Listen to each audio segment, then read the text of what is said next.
Was haben Elektromotorräder und Apple-Produkte gemeinsam? Wer sie einmal ausprobiert hat, will nicht wieder zurück. Ich war beim Electric Ride in Schönau im schönen Schwarzwald und habe Teilnehmer nach ihren Erfahrungen befragt. Das Ergebnis könnte nicht eindeutiger sein, aber schaut selbst.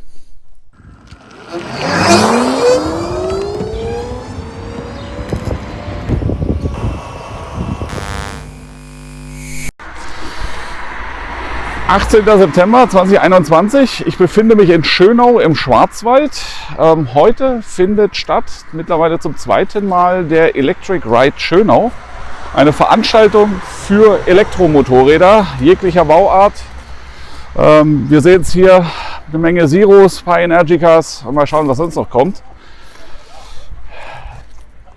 Keine bessere Gelegenheit, um Elektromotorradfahrer aufeinander zu treffen, und das will ich nutzen.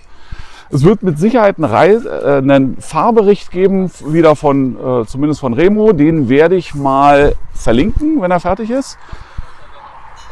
Ich werde mich heute darauf konzentrieren, einfach mal die Teilnehmer zu befragen, wie sie zu dem Thema Elektromobilität stehen, wie sie dazu gekommen sind und unter welchen Bedingungen sie sich vorstellen können, wieder mal einen Verbrenner zu fahren.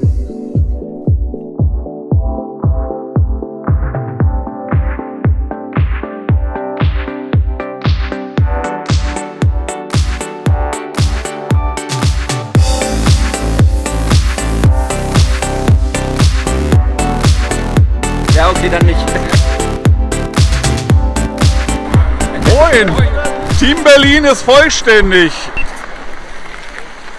Hey, Quarks, der Bruchpilot, cool. Ich habe von deinem Drohnenerfolg gehört. Ja, danke schön. Genau, in 2 Wochen nochmal so wie letztes Jahr, im Schnee. Ich habe Hagel bestellt.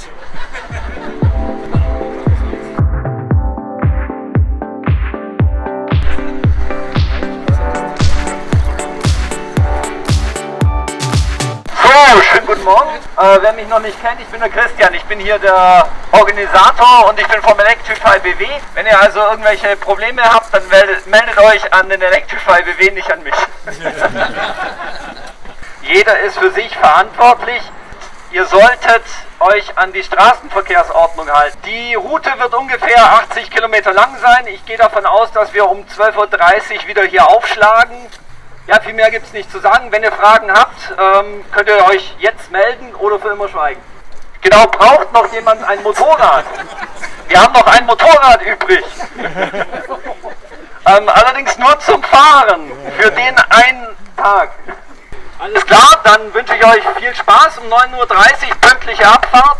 Sag mir deinen Namen und woher du kommst? Ja, ich bin der Martin, komme aus Mainz. Aus Mainz. Ja. Was fährst du für eine Maschine? Momentan fahre ich eine Zero S, SKW, und sonst fahre ich eine Bramo Impuls. Okay, hast du auch ein Verbrennermotorrad noch? Ja. Eins. Was? Ja, eins noch, eine GBZ 500. Okay. Wie lange fährst du schon Motorrad? Jetzt knapp 10 Jahre. Was hast du für Maschinen gehabt bisher, so die Highlights? Also bis jetzt eigentlich nur die GBZ 500 und ja, jetzt hauptsächlich eigentlich die Bramo. Okay. Wie bist du zum Thema Elektromotorrad gekommen? Über meine Arbeit. Was machst du? Ich bin Elektroingenieur und repariere die Motorräder, suche da die Fehler. Ja. Und über den Weg bin ich halt dazugekommen und habe mir dann meine eigene gekauft. Okay. Was begeistert dich am meisten an Elektromotorrädern? Die Beschleunigung eigentlich. Ja. Weil Schnellfahren ist eigentlich relativ langweilig und anstrengend, aber die Beschleunigung, und das kann man halt mit der Verbrennermaschine nicht so erreichen wie mit einem Elektromotorrad. Wie wichtig ist für dich der Umweltgedanke? Es ist ein Punkt, aber nicht der Hauptpunkt. Was müsste deiner Meinung nach geschehen, damit sich mehr Leute für Elektromotorräder interessieren? Verbesserung der Ladeinfrastruktur. Und Informationen, weil die Leute haben immer noch so im Kopf, dass Elektromobilität ist gefährlich, ist viel zu teuer und macht keinen Spaß, und das ist eigentlich genau das Gegenteil. Wie nerdig muss man sein, um ein Elektromotorrad zu fahren? Eigentlich gar nicht. Man muss es einfach nur mal ausprobieren. Okay, danke dir. Gerne. Das große Problem ist wirklich, wann erkennt man, dass sie alle abfahrtbereit sind? Stimmt, die anderen machen einfach Brumm Brumm. Genau, macht mal Brumm. Brumm, Brumm, Brumm, Brumm, Brumm.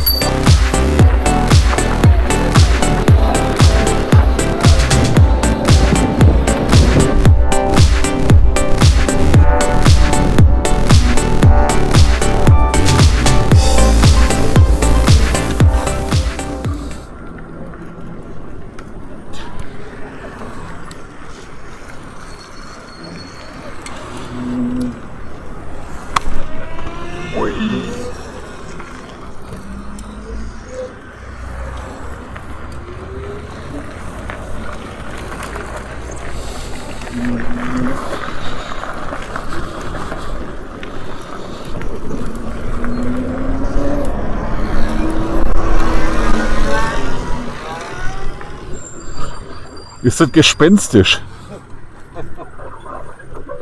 Total gespenstisch. Du drehst hier eine Runde, 35 Motorräder wenden und du hörst nix.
Sag mir deinen Namen und woher du kommst. Mein Name ist Thomas Auwarter, ich komme aus dem Kreis Göppingen. Aha. Und ja, ich fahre seit 15 Jahren elektrisch. Seit 15 Jahren elektrisch? Ja. Okay. Und wie lange fährst du insgesamt Motorrad? Nicht viel länger. Vor 15 Jahren, wie hast du angefangen? Was war so dein erstes Elektromotorrad? Es war ein Vectrix Electric, Aha. ein Roller, ein großer Roller, Ja. 20 kW. Und das war ein Fahrgefühl ohne Vibration, ohne Sound, einfach schön leise, einfach ruhig. Dann bin ich irgendwann zu Zero gekommen und das ist jetzt meine dritte. Ja. Du hast ja eine umfangreiche Erfahrung. Gibt so Stimmen, die sagen, nach 2-3 Jahren ist der Akku platt und dann steht mein Name dem Schaden. Was sagst du dazu? Viele, die eben der Technik nicht vertrauen. Und das kann ich nicht wirklich nachvollziehen, weil ich habe jetzt noch wirklich keine größeren Probleme. Was ist so die längste Tour, die du gefahren bist? Oh, das war 2015 mit der SR von Göppingen nach Rügen und wieder zurück in 10 Tagen 3000 Kilometer. Okay. Danke dir.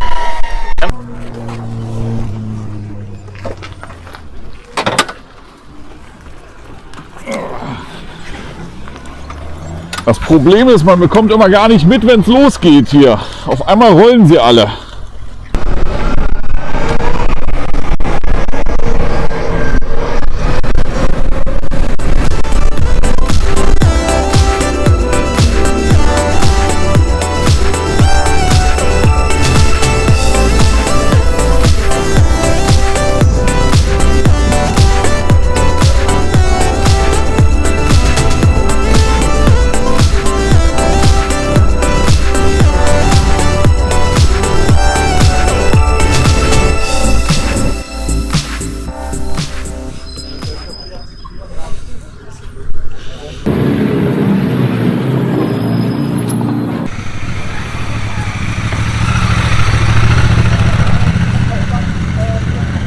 Das eine Motorrad war eben wesentlich lauter als wir alle zusammen. Absolut. Unsere kumulierte Gesamtlautstärke ist geringer als der da. Genau. Oder der Spaßvogel von vorhin. Sagst du mir deinen Namen und woher du kommst? Also der Name ist Dirk, ich komme aus dem Rheinland, näher von Köln. Mit welcher Maschine bist du hier? Also ich bin mit einer Zero DSR hier Okay. und Und wie lange fährst du schon Motorrad? ich fahre jetzt seit locker 25 Jahren Motorrad. Das heißt, du hast auch den einen oder anderen Verbrenner in der Vergangenheit gehabt. Ich habe ziemlich viele Verbrenner in der Vergangenheit gehabt, ja. Was waren so die Highlights? Also als letztes bin ich eine Rocket 3 gefahren, Okay. also mit 2,3 Liter Hubraum. Ja. Und und dann von der bin ich dann halt direkt auf Elektro umgestiegen. Okay. Warum bist du auf Elektro umgestiegen? Was hat dich dazu gebracht? Eigentlich bin ich umgestiegen, weil wir schon seit 3 Jahren Twike fahren. Aha. Und dann habe ich mir irgendwie gedacht, naja, das passt ja eigentlich nicht mehr so ganz, ein 2,3 Liter Hubraum Motorrad zu fahren und ein Fahrzeug halt sonst elektrisch. Und dann bin ich dann halt auf Zero gestoßen, weil Zero halt das Einzige war, was in unserer Gegend verfügbar war. Und habe dann auch mal ein paar Probefahrten gemacht, war zuerst halt noch ein bisschen skeptisch und wegen Reichweite und größeren Touren mit anderen zusammenfahren, habe ich auch direkt den Komplettschritt gewagt, habe also alle Verbrenner verkauft und dann halt direkt auf Elektro komplett umgestiegen. Was war die größte Tour, die du mit der Zero gefahren bist? Also wir sind jetzt gerade vor 2 Wochen im Weserbergland gewesen. Dann hier, wie gesagt, beim letzten Jahr auch mit den Maschinen angereist. Das waren 450 Kilometer. Und so am Wochenende fahren wir dann, also am längeren Wochenende, so 3 Tage, dann fahren wir schon so 1500 Kilometer, sind wir da auch so schon gefahren. Ich muss sagen, in der Gruppe, wo ich halt auch so einmal im Jahr mit unterwegs bin, das sind auch meistens so zwischen 30 und 40 Maschinen, wo ich natürlich der Einzige bin, der Elektro fährt, hat sich eigentlich das Bild relativ gut gewandelt, weil die merken halt auch, ich kann auch eine 300 Kilometer Tour ohne Probleme fahren und das funktioniert. Also von daher kann man die Leute da auch schon ein bisschen überzeugen, dass es halt funktioniert. Wie wichtig ist für dich der Umweltaspekt? Also sagen wir mal so, für mich war eigentlich eher der Technikaspekt der Grund umzusteigen, weniger der Umweltaspekt, tatsächlicherweise. Okay. Danke dir. Gerne.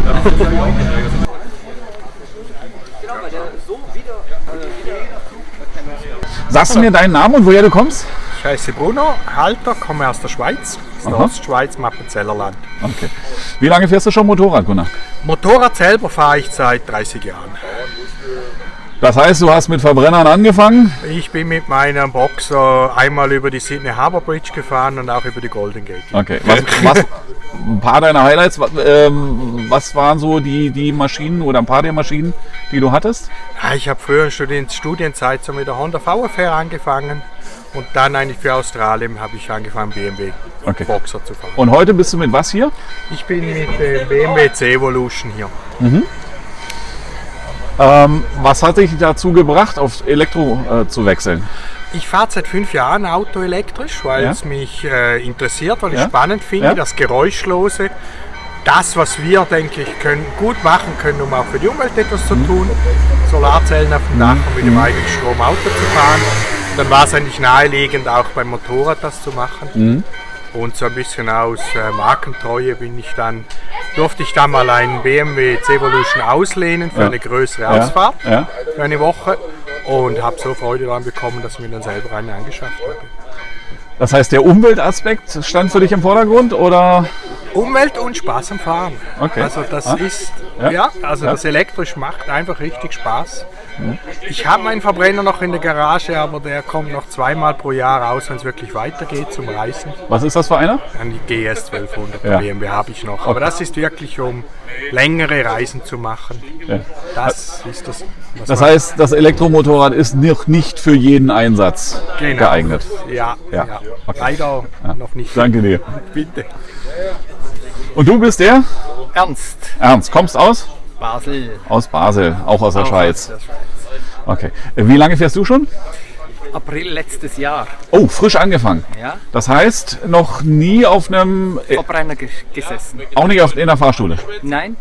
Okay. Ich habe direkt mit meiner Zero SRF begonnen. Okay. Hat dich das Thema Elektro dazu gebracht, Motorrad zu fahren, oder war das unabhängig voneinander? Nein, definitiv Thema Elektro. Also mein Bruder, der jüngere Bruder fährt schon Jahrzehnte Motorrad und der hat immer mal gefunden, das wäre doch was für dich. Und ich habe gedacht, ja, würde mich eigentlich schon reizen, aber ich will eigentlich keinen Lärm machen, einfach für die Freizeit und Luft verpesten. Ja, und dann hat er Geburtstag gehabt, 50. und ich überlegte mir, was ich ihm schenken könnte. Er ist in den letzten Jahren zunehmend mit schlechterem Gewissen gefahren. Da habe ich ihm einen Benzingutschein gekauft, zusammen mit der CO2-Kompensation. Der hat sehr Freude gehabt, aber ich habe mir überlegt, ob es nicht eine grundsätzlichere Lösung fürs Problem gäbe. Bin ins Internet schauen gegangen, ja, und dann bin ich auf die Elektromotorräder gekommen und dann hat es eingeschlagen. Und dann hast du selber Führerschein gemacht Genau. auch und gesagt, das ist es für mich. Genau, Okay. weil als ich mir das Elektromotorrad gekauft habe, war ich mir bewusst, dass es gewisse Einschränkungen gibt in der Reichweite, wobei ich war in diesem Monat in Slowenien, hin und zurück 1600 Kilometer mit etwas Planung, das war machbar und ich habe mich auf das eingestellt. Ja. Okay, wunderbar. Danke dir.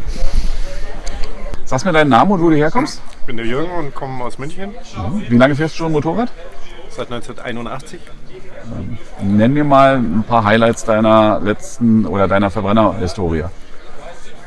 Gibt eigentlich nur ein großes Highlight seit ungefähr Ende 80er Jahre, englischer Oldtimer. 3, 4, 5 verschiedene. Und dann gab es nochmal eine Ducati Monster. Und das war es eigentlich Okay. über viele Jahrzehnte. Ja. Und jetzt bist du mit einer Zero SR FS, Eine SR 2017. eine SR 2017. Okay, bist du hier. Aber Verbrennermotorrad besitzt du auch noch. Besetze ich noch, habe ich aber seit ich die SR habe nicht mehr bewegt. Kenne ich irgendwoher. Was reizt dich am Thema Elektromotorradfahren? Hat mich schon immer gereizt, hätte ich eigentlich schon viel früher machen sollen, hatte ich aber das Geld nicht. Und sobald Geld da war, war auch Solaranlage da und dann hieß es plötzlich, du kannst die gar nicht komplett nutzen, die Solaranlage. Du musst alles über 70% selber verbraten, darfst du nicht einspeisen. Und dann kam die Idee, E-Auto war schon bestellt, dauert. 9 Monate drauf gewartet, das war 2018. Dann muss halt noch ein E-Moped her. Du bist ja rein elektrisch angereist. Wir Berliner kommen 850 Kilometer. Wir sind mit 2 Verbrennerautos mit Gespann hierher, um 80 Kilometer elektrisch zu fahren. Wie stehst du dazu? Finde ich besser als mit dem Flieger. Aber gut. Wunderbar, danke dir. Sagst mir deinen Namen und woher du kommst? Walz Bernhard, benannt Benno. Ich komme aus Kuppenheim, der Sperrstadt Baden-Baden und fahre Zero FXS. FXS. Seit wann fährst du insgesamt Motorrad? Seit meinem 18. Lebensjahr und seit dem 16. Moped. Okay. Was sind so die Highlights an Motorrädern, die du besessen hast? Ich hatte ganz früher Kreidler Zindab als Mopedseite, dann Honda und dann Yamaha. Ja, eigentlich Yamaha und jetzt die Zero. Und die habe ich aber im Prinzip gekauft, weil ich viele Wohnmobil mittlerweile habe. Und habe eine Rampe hinten drauf und auf der Rampe kann ich das Motorrad problemlos mitnehmen, weil es bis 130 Kilo ist, weil es leicht ist und hat eine gescheite Leistung. Weil kein Verbrenner bringt so Leistung. Und auf dem Campingplatz kann man das Ding gut aufladen und stört auch keinen. Kann allein aufladen, kann allein abladen. Und habe wieder Vorteil durchs Gewicht. Ja. Hast du noch zusätzlich ein Verbrennermotorrad? Ich habe mehrere Verbrennermotoren, Youngtimer und Oldtimer. Ja? Ich habe Deutsche Triumph BDG 250 noch und habe noch von einem damaligen Kumpel, der Yamaha-Händler war, eine RD 500 noch zu Hause. Fahre es aber so gut wie nicht. Die stehen also mehr zu Hause. Wie wichtig ist für dich beim Elektromotorradfahren der Umweltaspekt? Ich sage einfach, ich fahre nur so sauber, so sauber wie der Strom hergestellt wird. Das ist eins, was sicher ist. Wenn der Strom aus dem Kohlekraftwerk fahr ich dreckig. Wird er aus Solar oder aus Wasserkraft oder aus Windkraft hergestellt, dann fahre ich sauber. Das ist für mich ein guter Aspekt, muss ich sagen. Ich mache keinen Gestank, mache keinen Lärm. Aber ich glaube, das Lärmproblem ist das größere Problem, was die Leute haben. Wir sind ja da jetzt oben runtergefahren und alle stehen zum Teil so. Ja. Dort. Und das hat jeder gesehen. Die freuen sich, wenn kein Lärm ist auf der Straße. Also Lärm ist für mich das Größere wie nochmal die Umwelt. Und wenn jemand sagt, wer Elektromotorrad fährt, ist kein richtiger Motorradfahrer, was sagst du dazu? Kopfschütteln. Das muss jeder selber wissen. Ich fahre halt gern leise, es ist schön ruhig und am Helm hast du keinen Lärm, da hast du überhaupt keinen Lärm. Einfach schön. Ich wohne ja auch in einer schönen Gegend im Nordschwarzwald, wo ja viele Lärmprobleme sind, wo auch Geschwindigkeitsbegrenzungen auf der Schwarzwald-Hochstraße gemacht worden sind. von 70 auf 50 runter wegen dem Lärm, wird auch kontrolliert. Also ich finde es einfach super ohne Lärm. Okay, wunderbar, danke Gut, dir. danke. So, jetzt du. Genau. Keiner bleibt hier ungeschoren. Sagst mir deinen Namen und woher du kommst? Ja, mein Name ist Frank Rode und ich komme aus eigentlich gebürtig Offenburger, aber wohne in Gutach im Schwarzwald bei Wolfach und ja, fahre auch dasselbe Motorrad wie der Kollege und habe mir hauptsächlich das kleine, leichte Motorrädchen geholt, weil ich auch eine schöne kurvenreiche Strecke zur Arbeit habe. Ich fahre 25 Kilometer zur Arbeit, nutze es im Sommer jetzt eben, um zur Arbeit zu fahren und habe das Glück, dass ich während der Arbeit das Fahrzeug auch wieder aufladen kann. Also beim Arbeitgeber kostenlos, also an der Steckdose. Was war für dich der Hauptaspekt, warum du auf Elektro gekommen bist? Also ich merke es selber, ich habe auch mal einen Gehörsturz gehabt und bin eigentlich auch ein bisschen lärmempfindlicher geworden und möchte eigentlich auch eben das Geräuschlose fahren. Also die steht bei mir schon im Vordergrund. Früher bin ich auch mit. Gern habe ich auch mehr laute Motorräder gefahren oder so, aber das ist jetzt so zunehmend, sehe ich eher die Vorteile. Wie lange fährst du schon? Ich fahre also auch schon seit Mofa, Mopeds, alles durch. Danke dir. Ja.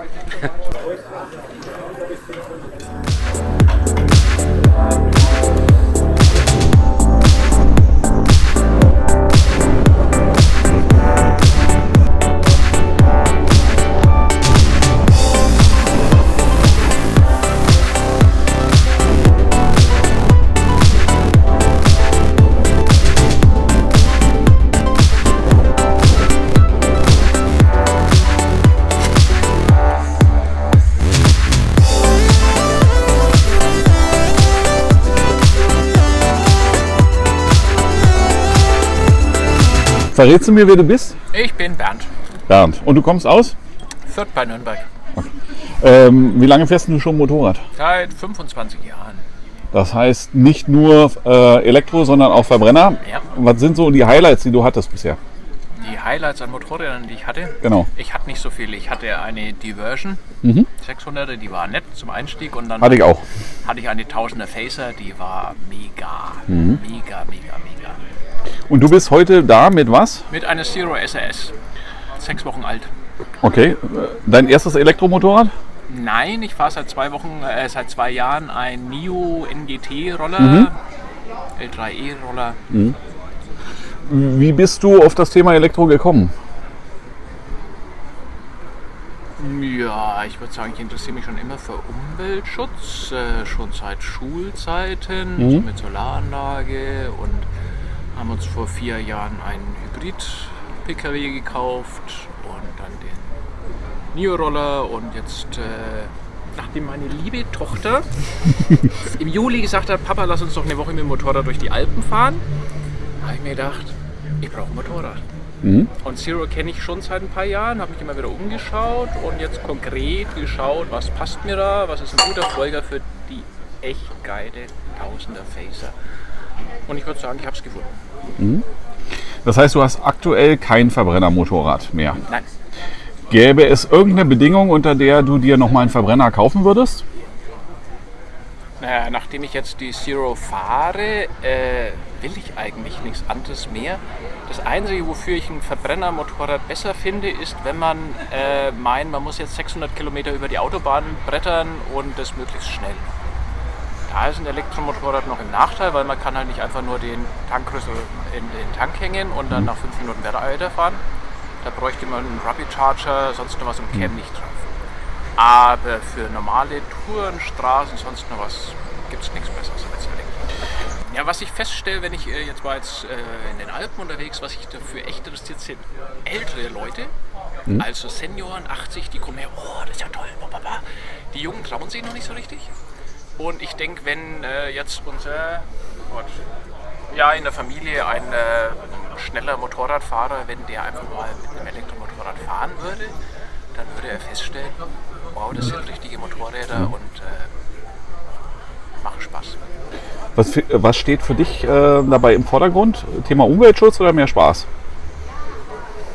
Es macht wahnsinnig Spaß mit Umweltschutz. Also was ich ja am besten finde am Elektromotorrad ist kein Lärm. Das nervt mich, wenn ich als Kletterer, Wanderer durch einen schönen Tal laufe und da in der Wand hänge und dann und da kommt ein Elektromotorrad, das macht keinen Lärm. Das ist für mich ein Ding und es macht wahnsinnig Spaß, die Dinge stufenlos, nicht schalten, Pässe fahren, Drehmoment von aus der Kurve raus. Also es macht wahnsinnig Spaß und dabei noch Umweltschutz. Wie nerdig muss man sein, um Elektromotorrad zu fahren? Gar nicht. Ich meine, jeder ist ein bisschen nerdig. Ich käme nie auf die Idee, von meinem Verbrenner an der Tankstelle ein Foto zu machen, aber Elektromotorradfahrer finden das geil an der Ladesäule. Hey, ich stehe hier und lade mit 6 kW. Ein bisschen nerdig, ja, aber jeder, der es mal gefahren ist, wird begeistert sein, würde ich sagen. Auch wenn natürlich viele vorher sagen, hey, ich brauche dies, da fehlt mir was, da fehlt mir der Sound. Die sind es noch nicht gefahren. Okay, danke dir. Gerne. Viele Fragen, die ich anderen stelle, stelle ich dir nicht. Ich weiß, du bist der Max, du kommst aus dem Harz und du bist eigentlich vorher noch nicht Motorrad gefahren und die Zero ist dein erstes Motorrad. Exakt. So viel habe ich schon mitbekommen. Ja. Erstmal von mir nochmal ein dickes Chapeau für deine ganzen Videos. Also wer gut informiert werden möchte und das in einer verständlichen Form, in einer ruhigen Form, hervorragend. Ich liebe deine Videos. Also das vorneweg. Für dich hauptsächlich Punkt, was reizt dich daran, elektrisch Motorrad zu fahren? Also der Hintergrund ist, wenn wir das Feld mal ganz vorne anfangen aufzuräumen, ich wollte eigentlich nie Motorrad fahren. Das Motorradfahren ist eigentlich nur eine Notwendigkeit gewesen oder eher ein Einlösen eines Versprechens.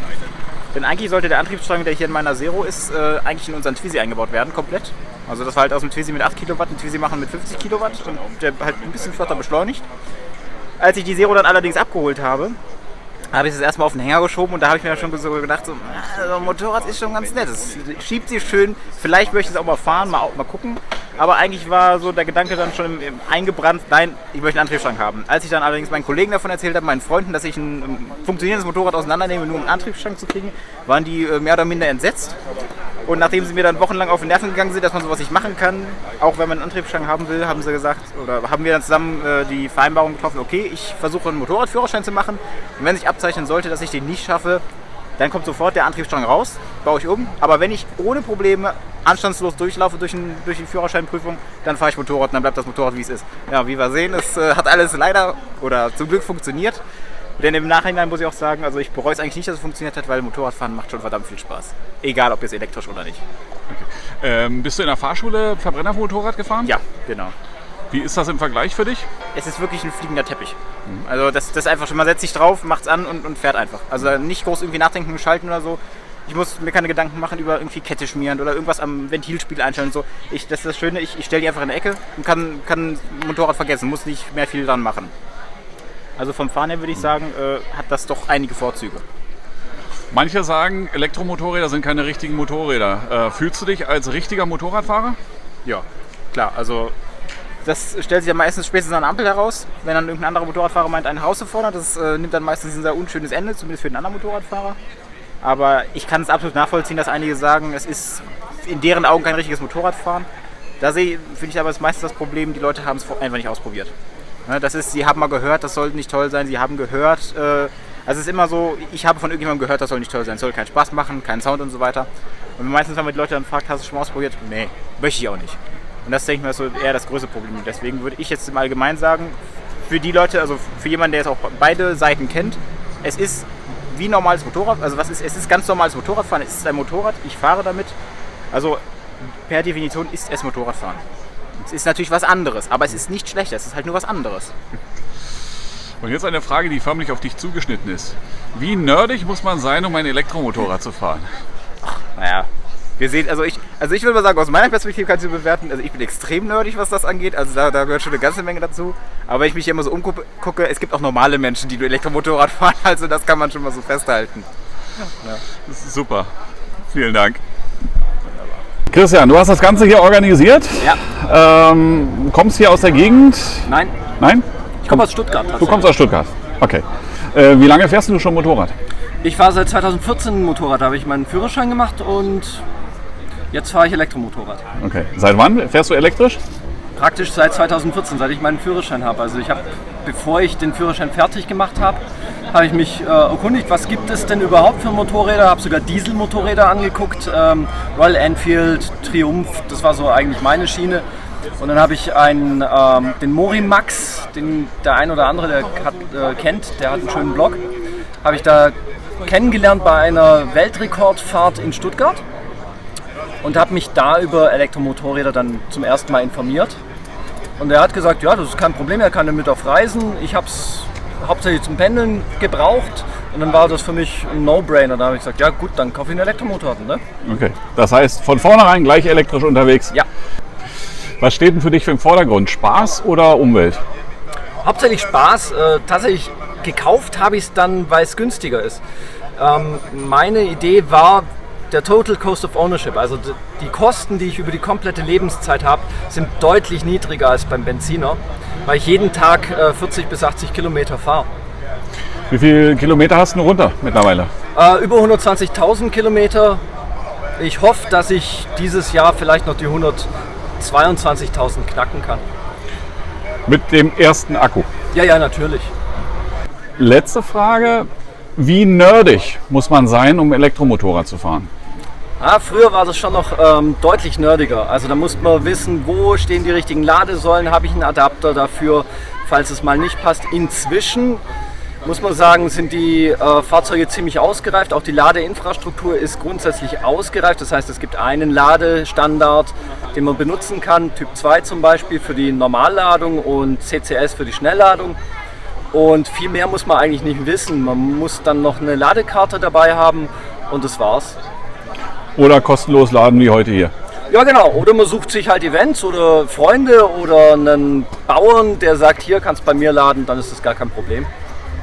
Super. Und dann nochmal vielen Dank für die Organisation. Hat mir großen Spaß gemacht. Gern geschehen. Habe ich gern gemacht. Danke dir. Ja, mit vielen Leuten gesprochen, unheimlichen Spaß gehabt, war eine schöne Tour. Gab so ein paar Dinge, die mir links und rechts nebenher aufgefallen sind. Zum einen, wir haben eine Menge Daumen nach oben bekommen. Einmal ist sogar eine Familie direkt an die Straße gerannt, um uns zuzuwinken. Gefällt euch, ja? Ich entnehme dem, die Leute hier im Schwarzwald haben die Schnauze voll von lauten Motoren. Das ist das eine.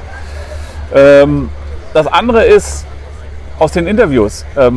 Es gibt genauso viele verschiedene Gründe, Elektromotorrad zu fahren, wie es Fahrer gibt. Ich habe alles gehört. Ich habe gehört von, ich suche was Leichtes für einen Campingplatz, über, ich bin das Ding einfach mal Probe gefahren und hat mich umgehauen, bis hin zu, ich will eigentlich Kosten sparen. Allen gemein ist, sie haben alle Spaß. Und auf die Frage, würdest du dir noch mal ein Verbrennungsmotorrad kaufen, kam eigentlich immer nur die gleiche Antwort. Oder kein? Gar keine. Gar keine. Okay. Nö, nicht mehr. Nach 180.000 Kilometern gar nicht in die Tür. Gar nicht eigentlich. Verbrenner ist für mich kein Thema mehr, muss ich sagen. Will ich nicht mehr. Will lautlos gleiten. Wie, ich habe es gestern Abend dem Zero-Händler gesagt, wie Skifahren auf Firn. Jetzt auch nicht mehr. Total angefixt, ja? Ja, schon. Okay. Also ich bin ja im Moment dabei, ich habe noch eine KTM, eine Adventure, die ich eigentlich jetzt verkaufen möchte. Ich habe sie noch nicht weg. Und erstmal werde ich wahrscheinlich jetzt mal warten, was sich noch tut am Markt. Und dann werde ich wahrscheinlich dafür auch nochmal ein Elektromotorrad holen. Eigentlich gar nichts mehr, würde ich wirklich sagen. Nee, nein, überhaupt nicht. Nein, also weil es macht so Spaß und jetzt kommen immer mehr und die Reichweite wird immer besser. Die Ladetechnik wird bei jedem Jahr kriegt es wieder besser. Und darum, nein, gibt keinen Grund mehr. Okay. Reizt mich nicht mehr wirklich. Ja, wenn ich wirklich noch längere Touren fahren würde, die durch Gegenden gehen, wo es wirklich mit den Ladeanschlüssen noch nicht so optimal funktioniert. Also Spezialeinsätze? Ja, Spezialeinsätze. Okay. Aber ansonsten eigentlich würde ich nicht mehr dazu Verbrenner wechseln. Nein, ich wüsste eigentlich nicht wieso. Wird nicht passieren. Ich werde auch keinen Verbrenner-Autopad zulegen, das ist erledigt, Thema. Nee, da sehe ich überhaupt kein Anwendungsgebiet. Also das ist mein allererstes Motorrad. Ich habe mir nie ich bin nie Verbrennermotorrad voll privat gefahren. Und ich sehe zumindest zum aktuellen Zeitpunkt eigentlich keinen Anlass oder irgendeinen Grund, wo ich sagen würde, ja, dafür hole ich mir jetzt ein Verbrennermotorrad. Weil das, was ich jetzt habe, entsprechend so wie ich jetzt die Zero umgebaut habe, kann ich eigentlich alle Strecken bewältigen, die ich möchte. Ja, wenn ich jetzt wirklich eine große Tour machen würde, JWD, wo ich sag mal andere Verbrennermotorräder auch dabei wären, dann würde ich mir wahrscheinlich überlegen, ist es überhaupt sinnvoll machbar mit dem Elektromotorrad oder müsste ich da auf den Benziner wechseln? Habe ich aber im Moment nicht vor und es ist natürlich immer auch das Abenteuer, das dann ruft, das trotzdem hinzukriegen. Es war eine wunderschöne Veranstaltung, hervorragendes Wetter. Ich hatte ja Angst aus den Berichten vom letzten Jahr, dass es wieder ins Wasser fallen wird. Aber wie schön ist, Petrus erinnert sich nur selten und manchmal gibt es dann das Kontrastprogramm. In diesem Sinne hoffe ich, hat euch Spaß gemacht und ja, bis zum nächsten Mal. Ciao.